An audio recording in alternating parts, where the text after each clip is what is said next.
hari umugani mu Kinyarwanda uvuga uti inzoga n'imfura inyobwa n'indi. Hari wabyumva uko bitari, akanywa inzoga kuko abibonanye abandi yibwira ko ari bwo bupfura.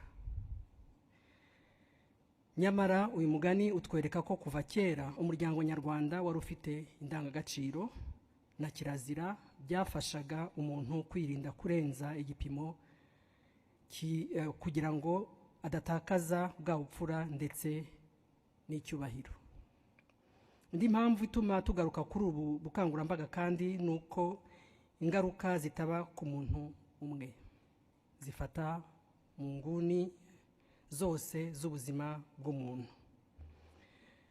Mujye mwibuka ko hari n'undi mugani uvuga ko inzoga uyikura mu kibindi ikagukura mu bagabo.